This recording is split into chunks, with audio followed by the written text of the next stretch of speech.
യമന് നേരെ അമേരിക്ക നടത്തിയ ആക്രമണത്തിന്റെ തുടർച്ചയായി ഇറാനെ അമേരിക്ക ലക്ഷ്യം വെക്കുകയാണെങ്കിൽ മിഡിൽ ഈസ്റ്റ് മേഖല യുദ്ധക്കടലായി തീരുമെന്നാണ് രാഷ്ട്രീയ നിരീക്ഷണം. ഇതൊരു നിസ്സാരമായിരിക്കുന്ന ആക്രമണത്തിന്റെ ഭാഗമായിട്ട് അവസാനിക്കാനുള്ള സാധ്യത കുറവാണെന്നും യമനിൽ നിന്ന് കനത്ത തിരിച്ചടി അമേരിക്കയുടെ ചെങ്കടലിലെ അമേരിക്കയുടെ കപ്പലിന് നേരെ ഉണ്ടാവാനുള്ള സാധ്യതയും ഇതോടനുബന്ധിച്ച് തന്നെ നിരീക്ഷകർ അഭിപ്രായപ്പെടുകയാണ്. ഒറ്റപ്പെട്ട യുദ്ധത്തിന്റെ ആക്രമണത്തിന്റെ ഭാഗമായിട്ട് ഇതിനെ കാണുന്നില്ല എന്നുള്ളതും തുടർച്ചയായിരിക്കുന്ന യുദ്ധത്തിന്റെ ഭാഗമായിട്ട് മാത്രമേ വിലയിരുത്താൻ സാധിക്കുകയുള്ളൂ എന്നുമാണ് നിരീക്ഷണം. ഇവിടെ ഇറാനെ കൃത്യമായ രീതിയിൽ അമേരിക്ക ലക്ഷ്യം വെക്കുന്നുണ്ട് എന്ന് ഏറെക്കുറെ ഉറപ്പാണ്. ഈ ആക്രമണത്തോടനുബന്ധിച്ച് തന്നെ മീഡിയകൾക്ക് നൽകിയ റിപ്പോർട്ടോടനുബന്ധിച്ച് അമേരിക്കയുടെ സൈനിക മേധാവി തന്നെ പറഞ്ഞിരിക്കുന്ന കാര്യം ട്രംപ് പറഞ്ഞതിന്റെ തുടർച്ചയാണ്. യമനിലെ ഭീകരവാദികൾക്ക് നൽകുന്ന സഹായങ്ങൾ നിർത്തിവെക്കണം എന്നുള്ളതാണ് ട്രംപിന്റെ അഭിപ്രായം. മാത്രവുമല്ല, പ്രോക്സി യുദ്ധങ്ങളെ പ്രോത്സാഹിപ്പിക്കുന്ന ഇറാന്റെ നിലപാട് അതിശക്തമായ രീതിയിലാണ് വിമർശിക്കപ്പെട്ടത്. ഇത്തരം പ്രവർത്തികളൊന്നും ചെയ്യാൻ പാടില്ലെന്നും മിഡിൽ ഈസ്റ്റിൽ സമാധാനം ഉണ്ടാവണം എന്നുള്ളത് ഇറാന്റെയും കൂടി ലക്ഷ്യമാകണം എന്ന തരത്തിലാണ്. പാലസ്തീൻ ഇസ്രായേൽ യുദ്ധവുമായിട്ട് ബന്ധപ്പെട്ട് സമ്പൂർണമായിരിക്കുന്ന പിന്തുണ ഹമാസിന് നൽകിയത്, അതോടൊപ്പം തന്നെ ഹൂത്തികൾക്ക് നൽകിയത് എല്ലാം ഇറാൻ തന്നെയാണ്. അതിന് നിയന്ത്രണം ഏർപ്പെടുത്തണം എന്നുള്ളതും അല്ലെങ്കിൽ അതിൻ്റെതായിരിക്കുന്ന പ്രത്യാഘാതങ്ങളോ പ്രയാസങ്ങളോ ഇറാൻ അനുഭവിക്കും എന്ന് യഥാർത്ഥത്തിൽ അമേരിക്കയുടെ പ്രസിഡന്റ് ഡൊണാൾഡ് ട്രംപ് പറയാതെ പറയുന്നുണ്ട്, മുറിച്ച് പറഞ്ഞിട്ടില്ല എന്ന് മാത്രം. അത്തരമൊരു സംവിധാനം, അത്തരമൊരു സാഹചര്യങ്ങൾ മേഖലയിൽ രൂപപ്പെട്ടാൽ മിഡിൽ ഈസ്റ്റിന്റെ മേഖല കാഹളമായി തീരും എന്നുള്ളത് ഏറെക്കുറെ അമേരിക്ക തന്നെ ഉറപ്പാണ്. അതിന്റെ കാര്യം അവസാനത്തെ അക്രമത്തോടുകൂടി അല്ലെങ്കിൽ അവസാനത്തെ അമേരിക്കയുടെ നിലപാടോടുകൂടി ശക്തി ക്ഷയിപ്പിക്കുക എന്ന തരത്തിലാണ് 2021 വർഷത്തിൽ ഇറാന്റെ സൈനിക മേധാവിയെ ബാഗ്ദാദിൽ വെച്ച് അമേരിക്ക കൊലപ്പെടുത്തുക. അമേരിക്കയും ഇസ്രായേലും കൂടി സംയുക്തമായ രീതിയിൽ ഖാസിം സുലൈമാനെ കൊലപ്പെടുത്തുക എന്നുള്ളത് അമേരിക്കയുടെ ലക്ഷ്യമാകുന്നത് ഇറാന്റെ ഏറ്റവും പരമോന്നത മേധാവി എന്ന് മാത്രമല്ല, രാജ്യത്തിന്റെ പ്രസിഡന്റ് സ്ഥാനാർത്ഥിയായി പോലും ഉയരാൻ മാത്രം സീനിയോറിറ്റിയുള്ള ഒരു തലവനെ ഇല്ലാതാക്കുന്നതോടുകൂടി ഇറാന്റെ ഭീഷണി മിഡിൽ ഈസ്റ്റിന് നേരെ ഉള്ളത്, അന്ന് മിഡിൽ ഈസ്റ്റുമായിട്ട് നല്ല ബന്ധമല്ലായിരുന്നു, അപ്പോൾ ഈ മിഡിൽ ഈസ്റ്റിന് നേരെ ഉള്ളതും അതോടൊപ്പം തന്നെ അമേരിക്കയുടെ സൈനിക കേന്ദ്രത്തിന് നേരെയുമുള്ള ഭീഷണി ഇല്ലാതാകുമെന്ന് അമേരിക്ക കണക്കുകൂട്ടി. ആ കണക്കുകൂട്ടലുകൾ തെറ്റിച്ചുകൊണ്ടാണ് വല്ലാതൊന്നും വൈകാതെ ബാഗ്ദാദിലുള്ള അമേരിക്കയുടെ സൈനിക താവളത്തിന് നേരെ 60 തവണ ഇറാൻ മിസൈൽ ആക്രമണം നടത്തിയത്. അമേരിക്ക തന്നെ അന്താളിച്ചു പോയിരിക്കുന്ന തിരിച്ചടിയാണ് ഉണ്ടായത്. തീപ്പുകകൾ അവസാനിക്കാൻ വേണ്ടി ദിവസങ്ങൾ എടുത്തു എന്നുള്ള തരത്തിലാണ് സർവ്വ മേഖലയും കത്തിച്ചാമ്പലാക്കുന്ന രീതിയിൽ തുടർച്ചയായ രീതിയിലുള്ള ആക്രമണമാണ് ഇറാനിൽ നിന്ന് ബാഗ്ദാദിന് നേരെ, ബാഗ്ദാദിലെ അമേരിക്കയുടെ ഈ സൈനിക മേഖലകൾക്ക് നേരെ ഉണ്ടായത്. അപ്പോൾ അമേരിക്കക്ക് നേരെ ഇറാന് തിരിച്ചടിക്കുക എന്ന് പറഞ്ഞാൽ അവരെ സംബന്ധിച്ചിടത്തോളം അതൊരു വിഷയമുള്ള കാര്യമൊന്നുമല്ല, അവരങ്ങനെ ചെയ്തുകൊണ്ടിരിക്കുന്ന പ്രവൃത്തിയാണ്. ഇപ്പൊ അമേരിക്കയെ ഭയപ്പെടുത്തുന്ന കാര്യം ഇറാനുമായിട്ടുള്ളൊരു യുദ്ധത്തിന് തങ്ങൾ തയ്യാറല്ലെന്ന് പല ഘട്ടങ്ങളിലും അമേരിക്ക തന്നെ പറഞ്ഞിട്ടുണ്ട്. അതിന്റെ കാര്യം മിഡിൽ ഈസ്റ്റ് മേഖലയിലുള്ള അമേരിക്കയുടെ സൈനിക കേന്ദ്രത്തെ ലക്ഷ്യമാക്കിക്കൊണ്ട് ഇറാൻ ആക്രമണം നടത്തിയാൽ 2 നഷ്ടങ്ങൾ അമേരിക്ക അതിൽ കണക്കൂട്ടുന്നു. ഒന്ന്, ഈ മേഖലയിൽ നിന്ന് തിരിച്ചടിക്കാൻ വേണ്ടി ആ രാജ്യം അനുമതി നൽകില്ലെന്ന് ആദ്യഘട്ടത്തിൽ തന്നെ ഖത്തർ പറഞ്ഞിട്ടുണ്ട്. മറ്റുള്ള രാജ്യങ്ങളുടെയും നിലപാട് അങ്ങനെ തന്നെയാണ്. തങ്ങളുടെ രാജ്യത്തിന് നേരെ ആക്രമണം വരുന്നതും തങ്ങളുടെ രാജ്യത്തിൽ നിന്ന് തങ്ങളുടേതല്ലാത്ത ശത്രുവിന് നേരെ തിരിച്ചടി ഉണ്ടാകുന്നതും രണ്ടും ഞങ്ങൾ അനുവദിക്കില്ല.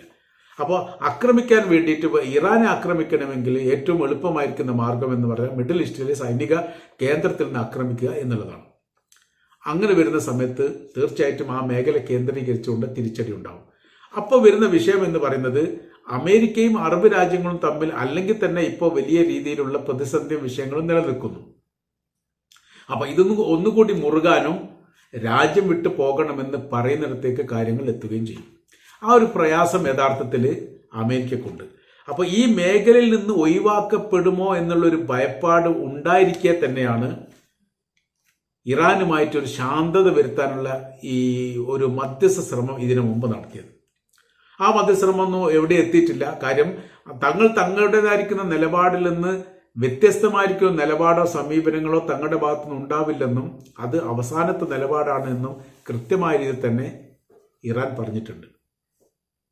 അപ്പൊ ഇപ്പോ ചെങ്കടലിനെ സ്വതന്ത്രമാക്കുക, ചെങ്കടലിലൂടെ വ്യാപാര സഞ്ചാരം എളുപ്പമാക്കാൻ വേണ്ടി അമേരിക്കയുടെ നേതൃത്വത്തിൽ ഒരു സംവിധാനം ഉണ്ടാക്കുക എന്നുള്ളത് അമേരിക്കയുടെ എല്ലാ കാലത്തെയും സ്വപ്നമാണ്. പ്രത്യേകിച്ച് ഒക്ടോബർ 7-ാം തീയതിയുള്ള ഹമാസ് ആക്രമണത്തോടനുബന്ധിച്ച് അത് അവരുടെ സ്വപ്ന പദ്ധതിയായിട്ട് തന്നെ നിലനിൽക്കുകയാണ്. അപ്പൊ ഈ മേഖലയിൽ ചെങ്കടലുമായിട്ട് അതിർത്തി പങ്കിടുന്ന രാജ്യങ്ങളോട് പല ഘട്ടങ്ങളിലും തങ്ങളുമായിട്ട് സഹകരിക്കാൻ വേണ്ടി അമേരിക്ക നേരിട്ട് തന്നെ പറഞ്ഞിട്ടുണ്ട്. ജോ ബൈഡന്റെ കാലത്ത് പറഞ്ഞിട്ടുണ്ട്, ട്രംപിന്റെ അധികാരം വന്നതിന് ശേഷം ട്രംപ് പറഞ്ഞിട്ടുണ്ട്. ഈ രണ്ട് സമയത്തും രണ്ട് ഭരണാധികാരികൾ മാറി മാറി പറഞ്ഞിട്ടും അറബ് രാജ്യങ്ങളൊന്നും ഈ വിഷയത്തിൽ സഹകരിക്കില്ല എന്നുള്ള അവരുടെ നിലപാട് അവർ ഉറക്കെ തന്നെ പറഞ്ഞിട്ടുണ്ട്. ഇവിടെ നടക്കുന്നത് ചെങ്കടൽ സ്വതന്ത്രമാക്കുന്നതുമായി ബന്ധപ്പെട്ട യുദ്ധത്തിന്റെ ഭാഗമല്ല, ഫലസ്തീൻ സ്വതന്ത്രമാകാൻ വേണ്ടി ഇസ്രായേലിനെതിരെ പലസ്തീനുകൾ നടത്തുന്ന യുദ്ധത്തിന്റെ ഭാഗമാണ് തങ്ങളെന്നും അവർക്ക് ഗുണമുണ്ടാവുന്ന, ഇസ്രായേലിന് ഗുണമുണ്ടാവുന്ന ഒരു പ്രവർത്തനം തങ്ങളിൽ നിന്ന് പ്രതീക്ഷിക്കേണ്ട എന്ന് തുറന്നു പറഞ്ഞതോടുകൂടി യഥാർത്ഥത്തിൽ അമേരിക്ക തോറ്റു എന്ന് മാത്രമല്ല ലഭ്യരാകുന്നൊരു സ്ഥിതി ഉണ്ടായി. അമേരിക്കയുടെ നയത്തിനും നിലപാടുകൾക്കും സമീപനത്തിനും എതിരെ അറബ് ലോകത്തു നിന്നും പ്രതിഷേധങ്ങളോ ഈ പ്രതിരോധങ്ങളോ സാധാരണ ഉണ്ടാവാത്തതാണ്. പലസ്തീൻ വിഷയവുമായിട്ട് ബന്ധപ്പെട്ട് കുഞ്ഞു രാജ്യങ്ങൾ പോലും അമേരിക്കയോട് കയർത്ത് സംസാരിക്കുന്ന ഒരു സ്ഥിതി വിശേഷമുണ്ട്. അത് അമേരിക്കയും ഭയപ്പാടുണ്ടാക്കുന്ന കാര്യമാണ്. അപ്പോൾ ഇറാനുമായി ഏറ്റുമുട്ടാൻ അമേരിക്ക ഉണ്ടാവില്ല എന്നുള്ള ഏറെ ഉറപ്പാണ്. അങ്ങനെ ഉണ്ടാവുകയാണെങ്കിൽ മിഡിൽ ഈസ്റ്റിനെ സംബന്ധിച്ചിടത്തോളം അല്ലെങ്കിൽ ഈ ഇറാനെ സംബന്ധിച്ചിടത്തോളം അതിശക്തമായിരിക്കുന്ന ആക്രമ പരമ്പരകൾ തന്നെ അല്ലെങ്കിൽ യുദ്ധം തന്നെ ഈ അമേരിക്കക്കെതിരെയും അതോടൊപ്പം തന്നെ ഇസ്രായേലിനെതിരെയും നടന്നു വരാനുള്ള സാധ്യതകൾ കാണുന്നു. ഒരു മേഖല കേന്ദ്രീകരിച്ചുകൊണ്ട് ഒറ്റക്കുള്ള ഒരു അക്രമത്തിലുപരിയായി ഇസ്രായേലിനെയും കൂടി കേന്ദ്രീകരിച്ചുള്ള ഒരു അക്രമമാണ് ഇറാന്റെ ഭാഗത്തുനിന്ന് ഉണ്ടാവുക എന്നുള്ള അഭിപ്രായം ഇതിനിടെ തന്നെ ഉയർന്നു വന്നതാണ്. അപ്പോൾ ഈ ഇപ്പോഴത്തെ പുതിയ വിഷയം എന്ന് പറയുന്നത് യമനെ അമേരിക്ക ആക്രമിച്ചതുമായിട്ട് ബന്ധപ്പെട്ട് ഇറാന്റെ പരാമർശം, ഇറാന്റെ പേര് അതിൽ പരാമർശിക്കപ്പെട്ടു എന്നുള്ളതാണ് ഏറ്റവും പുതിയതായിരിക്കുന്ന രാഷ്ട്രീയ വിഷയമായിട്ട് നിലനിൽക്കുന്നത്. ഈ യമനെ സഹായിക്കുന്നത് ഇറാനാണ്, അതുകൊണ്ട് ഇറാൻ എന്ത് ചെയ്യണം, ആ സഹായം നിർത്തണം എന്ന് പറഞ്ഞു. ഇപ്പോഴത്തെ സാഹചര്യങ്ങൾ മാറി മാറി ഇറാൻ ഒരു യുദ്ധത്തിലേക്ക് വലിച്ചേക്കുന്ന അല്ലെങ്കിൽ എത്തപ്പെടുന്ന ഒരു സ്ഥിതിവിശേഷം ഉണ്ടായാൽ റഷ്യ എന്ത് നിലപാടെടുക്കും എന്നുള്ള കാര്യങ്ങളൊക്കെ ചർച്ച ചെയ്തിട്ടുണ്ട്.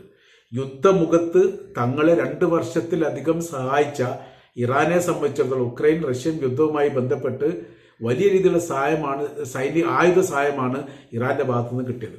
അവരുടെ നിർമ്മിതികളൊക്കെ അതിശക്തവും കാലോചിതമായി തിരുത്തലുകൾക്ക് വിധേയമാക്കിയതും കഠിനമുള്ളതാണ്. അതുകൊണ്ട് വലിയ മുന്നേറ്റം ഉക്രൈൻ സൈന്യത്തിനെതിരെ ഉണ്ടാക്കാൻ വേണ്ടി ഇറാന്റെ സൈനികമായിരിക്കുന്ന നിർമ്മിതികൾ തങ്ങൾക്ക് വലിയ പങ്കാളിത്തം, വലിയ സഹായം ചെയ്തിട്ടുണ്ട് എന്ന് റഷ്യയുടെ പ്രസിഡന്റ് വ്ളാഡിമിർ പുടിൻ തന്നെ പല ഘട്ടങ്ങളിൽ പറയുകയും ഇത് തങ്ങൾക്ക് ആഘാതമുണ്ടാക്കുന്ന പ്രവൃത്തിയാണ്, ഇതിനെ നിയന്ത്രിക്കണമെന്ന് ഉക്രൈന്റെ പ്രസിഡന്റ് വ്ളാഡിമിർ സെലൻസ്കി അമേരിക്കയുടെ പ്രസിഡന്റ് ജോ ബൈഡനോട് അന്നത്തെ പ്രസിഡന്റ് ജോ ബൈഡനോട് പലഘട്ടം പറയുകയും ചെയ്തതാണ്.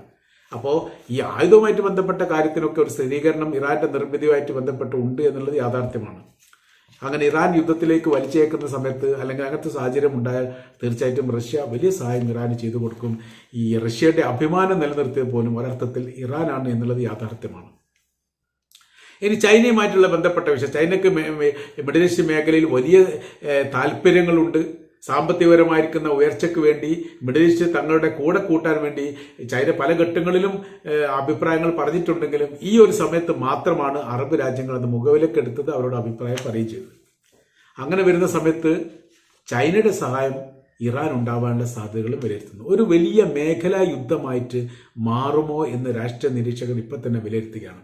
നമ്മൾ പ്രതീക്ഷിക്കുന്ന സ്ഥിതിയും അവസ്ഥകളും ആയിരിക്കില്ല യുദ്ധാരംഭം ഉണ്ടായിക്കഴിഞ്ഞാൽ ഈ മേഖലയിൽ ഉണ്ടാവുക. സ്ഥിതികൾക്കൊക്കെ വലിയ മാറ്റങ്ങൾ വരും. ഇറാനെ സംബന്ധിച്ചിടത്തോളം അവർക്ക് വിജയിക്കുക എന്നതിനപ്പുറമായ രീതിയിൽ അമേരിക്കയെയും സൈനിക ശക്തിയെയും പരാജയപ്പെടുത്തുക, അവർക്ക് കനത്ത ആഘാതമുണ്ടാക്കുക എന്നുള്ളത് ഇറാന്റെ ലക്ഷ്യമാണ്. ആ ലക്ഷ്യം തന്നെയാണ് റഷ്യയുടെയും ചൈനയുടെയും കൊറിയയുടേതുമുള്ളത്. കൊറിയയുമായിട്ടൊക്കെ വലിയ ബന്ധങ്ങളുള്ള ഇറാനെ സംബന്ധിച്ചിടത്തോളം ഈ ഒരു യുദ്ധപരമായിരിക്കുന്ന സാഹചര്യത്തിൽ എല്ലാവരുടെയും ശത്രു ഒന്നാണ് എന്നതിനാൽ ഇവരൊക്കെ സഹായിക്കേണ്ട സാധ്യത വളരെ കൂടുതലാണ്. കൊറിയയുടെ ശത്രുവും ഇറാന്റേതും റഷ്യയുടേതും ചൈനയുടേതും എല്ലാം ശത്രുപക്ഷത്ത് നിൽക്കുന്നത് അമേരിക്കയാണ്. അതോടൊപ്പം ഇറാനെ മാത്രമായിട്ട് പറയുന്ന സമയത്ത് ഇറാനോടൊപ്പം ഈ അമേരിക്കയോടൊപ്പം ഇസ്രായേലും ഉണ്ട് എന്നുള്ളതാണ്. അപ്പോൾ ശത്രുക്കൾ ഏറെക്കുറെ ഒന്നാകുന്ന സമയത്ത് അവരുമായിട്ട് ഏറ്റുമുട്ടുന്ന വിഭാഗങ്ങൾ ഏകോപിപ്പിച്ചുകൊണ്ട് ഒരു പ്രവർത്തനത്തിൽ ഏർപ്പെട്ടുകൂടെ എന്ന് ചോദിച്ചാൽ തെറ്റ് പറയാനൊന്നും പറ്റില്ല. അങ്ങനത്തെ പല ചർച്ചകളും ഈ രാജ്യങ്ങൾക്കിടയിൽ രഹസ്യമായ രീതിയിൽ പല മേഖലയിൽ വെച്ചും നടക്കുകയും ചെയ്തിട്ടുണ്ട്. മൂന്നാം ലോക യുദ്ധം ഉണ്ടാവുകയാണെങ്കിൽ തീർച്ചയായിട്ടും അമേരിക്ക ഒറ്റപ്പെടുന്ന സാഹചര്യങ്ങൾ കാണാൻ വേണ്ടി സാധിക്കുമെന്ന് മാത്രമല്ല, അമേരിക്കക്ക് ദയനീയമായിരിക്കുന്ന പരാജയം ഉണ്ടാവും. കാരണം ഈ പറയപ്പെട്ട രാജ്യങ്ങളുടെ കൈവശത്തിലുള്ള ആയുധങ്ങളുടെ പ്രേരശേഷിയെക്കുറിച്ച് കൃത്യമായ രീതിയിൽ പഠിക്കാനോ മനസ്സിലാക്കാനോ ഇപ്പോഴും അമേരിക്കക്കോ ഇസ്രായേലിനോ അവരുടെ രഹസ്യമായിരിക്കുന്ന ഏജൻസികൾക്കോ സാധിച്ചിട്ടില്ല എന്നുള്ളത് വലിയ പ്രയാസം അമേരിക്കക്കും ഇസ്രായേലിനും ഉണ്ടാക്കുന്ന കാര്യമാണ്.